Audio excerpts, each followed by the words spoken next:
नमस्कार, मैं हूं पूजा सिंह और आप देख रहे हैं आर्यन टीवी नेशनल। चलिए खबरों की शुरुआत करेंगे मध्य प्रदेश की कुछ खास बड़ी खबरों के साथ। मध्य प्रदेश के बुरहानपुर जिले में मुख्यमंत्री मोहन यादव ने विभिन्न विकास कार्यों का लोकार्पण और भूमि पूजन किया। इस अवसर पर सड़क, शिक्षा, स्वास्थ्य और जल आपूर्ति से जुड़े महत्वपूर्ण योजनाओं का शुभारंभ किया गया। कार्यक्रम में स्थानीय अधिकारियों और जनता की उपस्थिति रही। मुख्यमंत्री ने कहा कि ये विकास कार्य जिले के नागरिकों के जीवन स्तर को बेहतर बनाने और आधारभूत सुविधाओं को मजबूत करने में सहायक होंगे। और जब बुनकर कहता हूं तो बुनकर ब्रह्मा जी तक जाती है। भगवान ब्रह्मा जी ने सृष्टि की रचना बनाई, नाना प्रकार की कलाकृतियों के माध्यम से समूची सृष्टि की आभा अलग प्रकार से दुनिया में दिखाई देती है। लेकिन मां ताप्ती के किनारे का ये नगर सच में भाग्यशाली हो आप सब कि मां का आशीर्वाद आपको मिला है। आप सब सौभाग्यशाली हो। तो मेरे साथ जयकारा लगाओ, ताप्ती मैया की। और जैसे ताप्ती मैया का जयकारा लगाते हैं, सच में यहां भोलेनाथ भी बैठे। और अब शिवरात्रि का घंटों का समय बचा, दिन भी नहीं बचा है। और इतने बड़े एकदम बाबा महाकाल की तरह आशीर्वाद देने में भगवान यहाँ विराजमान है। तो ऐसे में देवादिदेव महादेव के लिए वहां इधर पास में ममलेश्वर, उधर उज्जैन में महाकालेश्वर, दोनों देवता। और दीदी ने बताया कि 6 और मैं तो पूरे देश में 12 देख रहा हूं। हमारे सारे महादेवों के बलबूते पर 12 ही ज्योतिर्लिंग से सनातन धर्म की संस्कृति की जो धारा बहती है, तो आप वाकई अद्भुत है। ऐसे में इस मृत्यु लोक में काल के देवता महाकाल सबके नियंता है।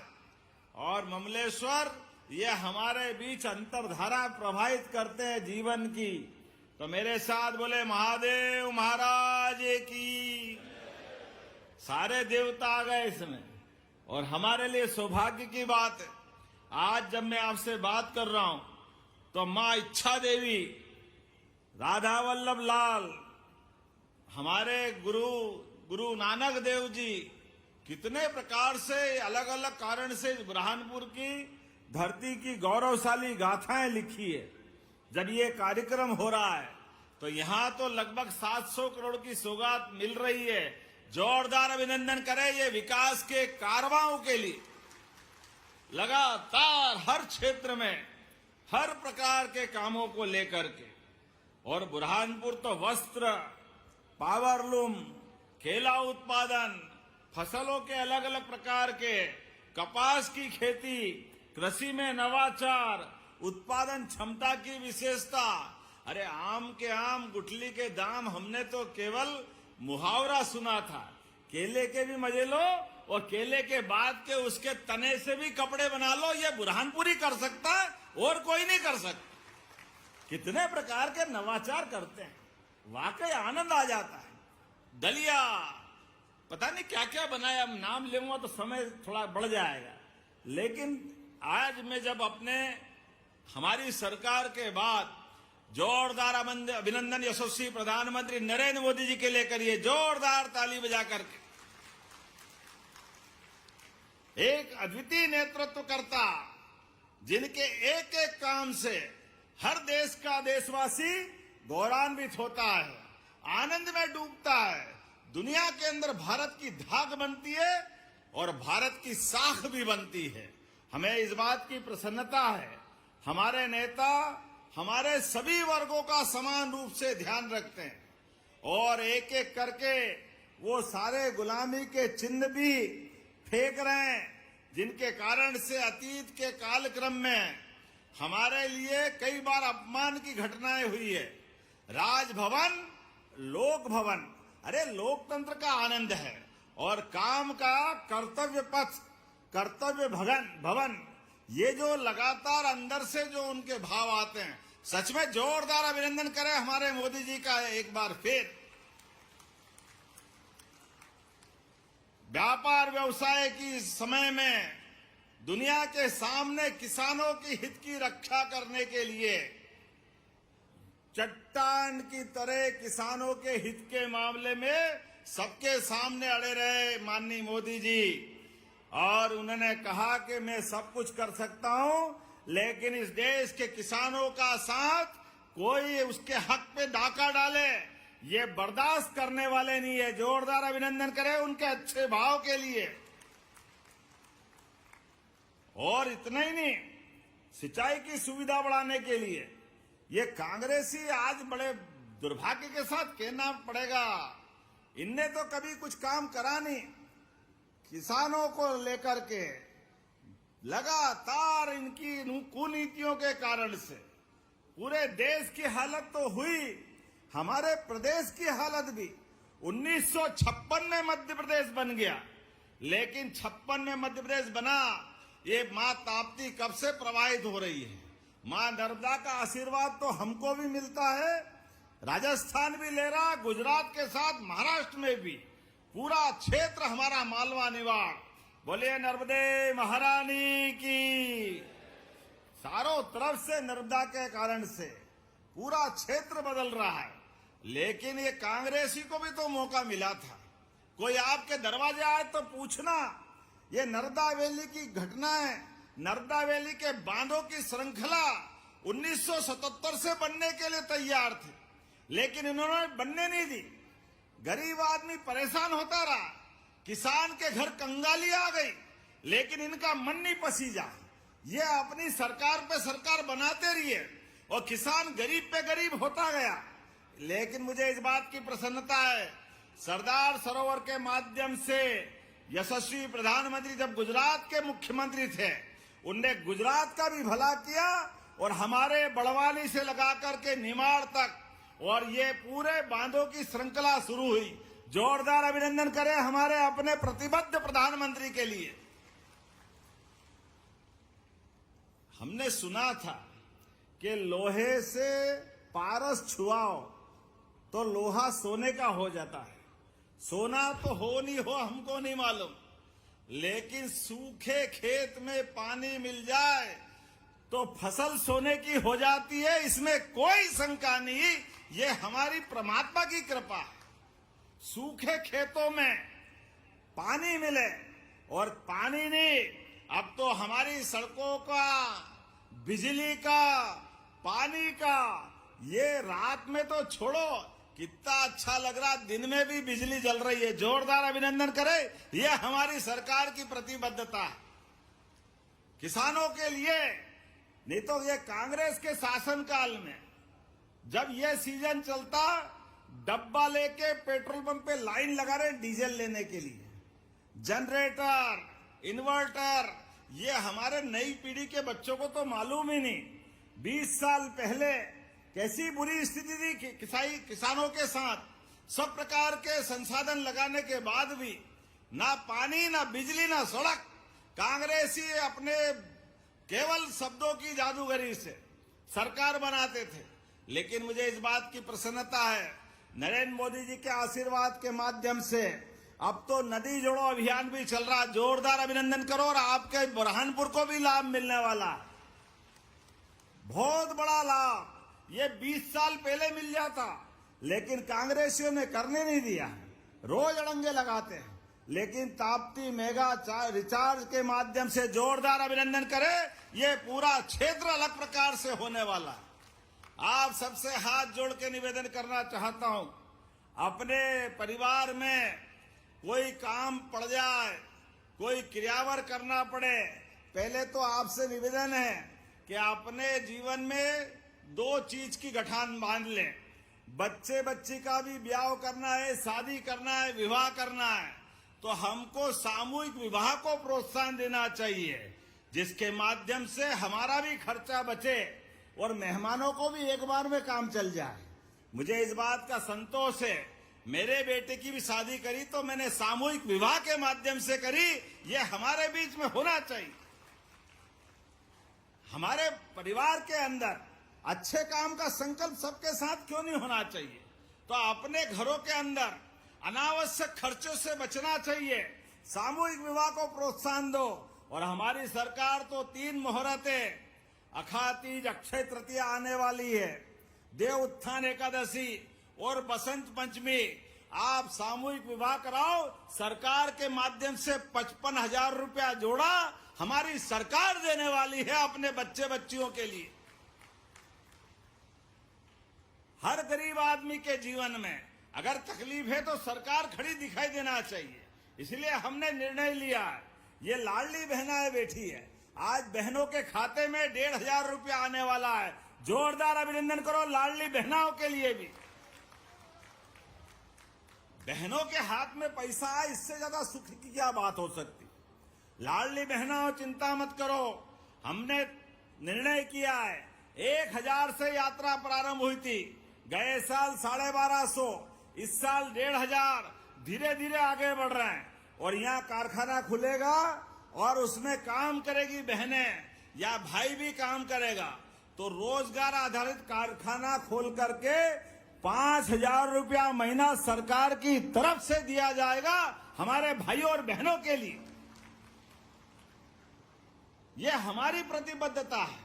किसान कपास उगाए, कारखाने में धागा बने, कपड़ा बने, रेडीमेड गारमेंट्स बने।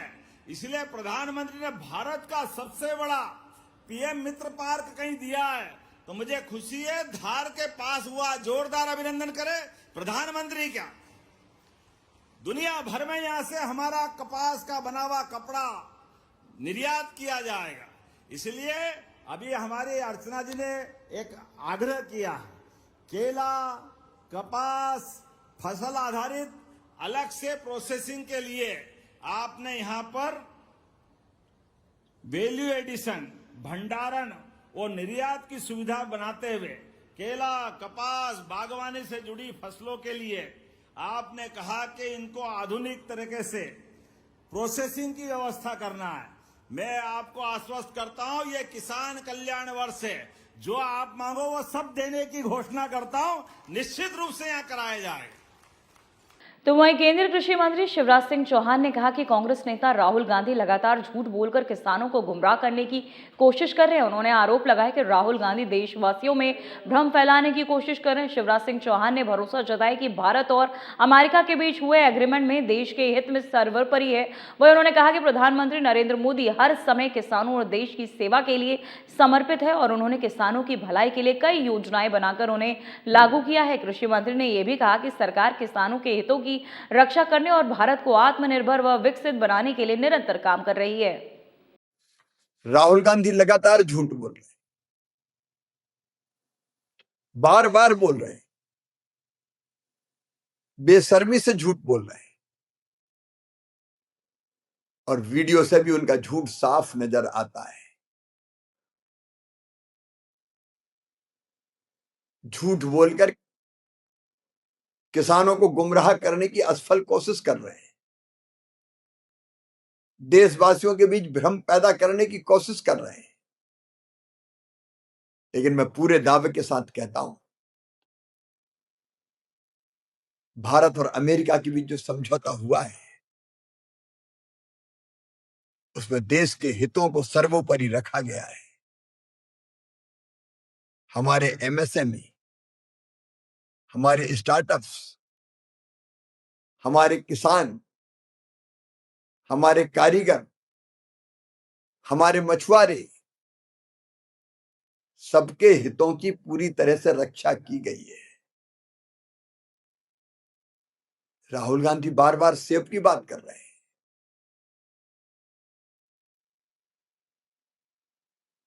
5,50,000 मीट्रिक टन सेब हम आयात करते हैं, उसमें से सीमित बहुत छोटा कोटा, और वो भी किन शर्तों पर? न्यूनतम आयात मूल्य 80 रुपया किलो और उस पर 25 रुपया प्रति किलो शुल्क। मतलब लैंडिंग कास्ट ही 105 रुपया है। फिर किसानों का हित कैसे? अखरोट के मामले में भी लगातार गुमराह करने की कोशिश हो रही है। पहले से ही भारत 60,000 मीट्रिक टन अखरोट आयात करता रहा है, उसमें से केवल 13,000 का कोटा सीमित कोटा दिया गया है। इससे किसानों का अहित कैसे होगा? सोयाबीन और मक्का, कॉर्न पर कोई भी रियायत नहीं दी गई है। राहुल गांधी का यह दावा कि कांग्रेस की सरकार के समय आयात के दरवाजे बंद कर दिए गए थे, पूरी तरह से झूठ है। कांग्रेस शासन के दौरान भी 20 अरब डॉलर के कृषि उत्पादों का आयात होता था। डेयरी उत्पाद भी आयात किए जाते थे। देश को जब जरूरत होती है, जिस चीज की कमी होती है, आयात किया जाता है। राहुल गांधी को देश को यह बताना चाहिए कि वो बेशर्मी से कब तक झूठ बोलते रहेंगे। किसानों को गुमराह करने की कब तक कोशिश करते रहेंगे। किसानों के साथ उनका यह व्यवहार बहुत दुखद है और उनकी झूठ की राजनीति का पर्दाफाश हो गया है। प्रधानमंत्री नरेंद्र मोदी जी का हर पल हर क्षण किसान और देश की सेवा के लिए समर्पित है। उन्होंने किसान के कल्याण की अनेकों योजनाएं बना के उन्हें लागू कर किसान की जिंदगी बदली है और आगे भी किसानों के लिए,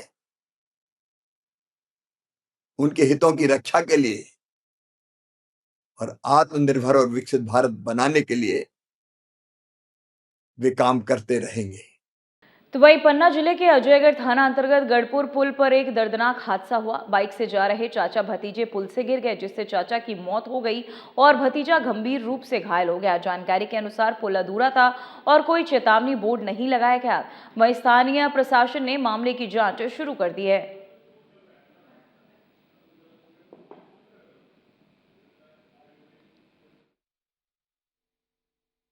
खेद है और दुख व्यक्त करता हूं उसके लिए। एजेंसी अख्तर खान 2012 में उस पुलिया को बनाया था उसने, और बनाने के बाद अभी 11 जुलाई 2025 को आपदा के कारण जो भारी बारिश हुई थी इस साल, आपने भी देखा होगा कि इस साल शायद 40 से 50 साल का रिकॉर्ड टूटा है, तो उसके कारण वो पुलिया जो है बह गई थी। उसके बाद हमने तत्कालीन मौके का मुआयना किया। हमारे सब इंजीनियर नीरज एक्वार और तत्कालीन जो सहायक प्रबंधक थे रोहित जैन, एसडीएम साहब गए मौके पे। वहाँ पे जो चेतावनी सूचक बोर्ड हैं और रोड सेफ्टी के जो भी आइटम हमने वो करवाए वहाँ पे, और मेन मार्ग को बंद कराते हुए डाइवर्सन भी कराया और इसकी पूरी सूचना उच्च अधिकारियों को दी। और वर्तमान में सूचना देने के बाद उसको जो है हमने रिपोर्टिंग करने के बाद ये वर्तमान में पुलों की क्षतिग्रस्त योजना में उसको ब्रिज को शामिल किया है और संभावना है कि हम 1-2 महीने के अंदर डीपीआर का कार्य, चूँकि जो है प्रगतिरत है, ब्रिज से संबंधित मैटर है, तो ब्रिज की डीपीआर में आपको भी पता होगा कि टाइम लगता है करके, हाइड्रोलिक डेटा कलेक्शन हो गया, सॉइल इन्वेस्टिगेशन हो गया, सारी चीज़ें, तो ये अंडर प्रोसेस हैं। संभावना है कि हम ये 15 से 20 दिन में ये डीपीआर बना के भेज देंगे। और ये चूँकि वर्तमान में मजरा पुलों की क्षतिग्रस्त योजना चल रही है तो उसमें ये शामिल हो चुका है, तो 6 महीने या संभवतः 8 महीने में ब्रिज भी हमारा कंप्लीट हो जाएगा और वैकल्पिक मार्ग जो है आना जाने के लिए जो है अभी सुलभ है। जो देश के सबसे बड़े प्रसिद्ध कुबेरेश्वर धाम पर रुद्राक्ष महोत्सव में एक दिन पहले ही 1 लाख से अधिक श्रद्धालु मंदिर परिसर और कथा स्थल पर पहुंच गए हैं। जिला प्रशासन और साथ ही आपको बता दें विटलेश सेवा समिति और क्षेत्रवासी पूरी आस्था और उत्साह के साथ यहां पर आने वाले श्रद्धालुओं का सेवा में तत्पर नजर आ रहे हैं। वहीं समिति के द्वारा कथा स्थल पर श्रद्धालुओं के बैठने के लिए भव्य स्थायी पंडाल के अलावा अन्य पंडालों की व्यवस्था भी की गई है। कुबेरेश्वर धाम में 14 फरवरी से रुद्राक्ष महोत्सव का आगाज होने जा रहा है। ये महोत्सव 20 फरवरी तक चलेगा। इसके लिए श्री बटुकेश सेवा समिति और प्रशासन ने इस आयोजन के लिए व्यापक स्तर पर तैयारियां की है। महोत्सव को लेकर पहले से ही श्रद्धालुओं का आना शुरू हो गया है। वहीं जिला प्रशासन ने आयोजन की सफलता के लिए सैकड़ों की संख्या में अधिकारियों और पुलिस बल तैनात किया है।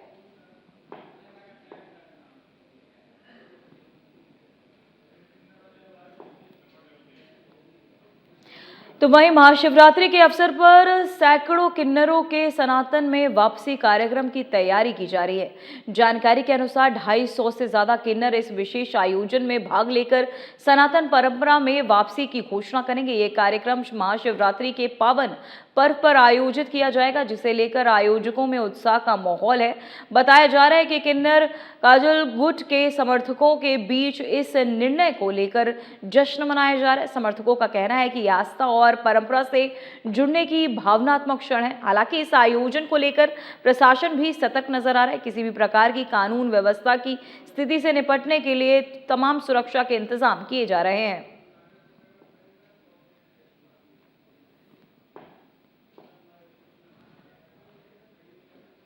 तो वहीं मध्य प्रदेश के धार जिले के बाग शासकीय अस्पताल में आयोजित महिला नसबंदी शिविर में गंभीर लापरवाही सामने आई। ऑपरेशन के बाद महिलाओं को उचित देखभाल के बिना नीचे लिटा दिया गया, जिससे स्वास्थ्य संबंधित जोखिम बढ़ गए। वहीं मामला सामने आने पर प्रशासन ने block medical officer Virbhadra Singh को कारण बताओ नोटिस जारी किया। अधिकारियों ने जांच के बाद दोषियों के खिलाफ सख्त कार्यवाही का आश्वासन भी दिया है।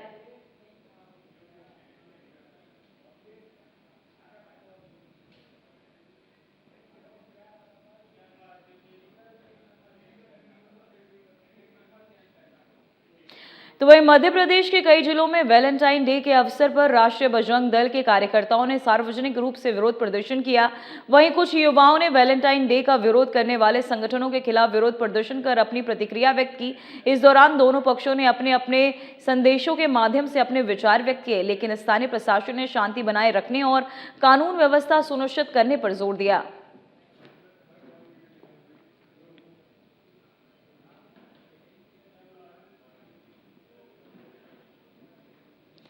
तो वहीं पश्चिमी हिमालय क्षेत्र में सक्रिय हुए पश्चिमी विक्षोभ का असर मध्य प्रदेश के मौसम पर साफ दिखाई देने लगा है। मध्य प्रदेश के ग्वालियर संभाग में शुक्रवार को बादलों की आवाजाही रही, जबकि राजधानी भोपाल समेत पश्चिमी जिलों में धूप छांव का सिलसिला चलता रहा। मौसम केंद्र के अनुसार प्रदेश का मौसम फिलहाल शुष्क है, लेकिन पश्चिमी हिस्सों में अधिकतम तापमान में करीब 2 डिग्री सेल्सियस तक बढ़ोतरी दर्ज की गई। सबसे अधिक तापमान खंडवा में 33.5 और खनघोर में 33.4 डिग्री सेल्सियस रहा। वहीं इंदौर, रतलाम, धार, उज्जैन और नर्मदापुरम में भी पारा 31 डिग्री से ऊपर पहुंच गया।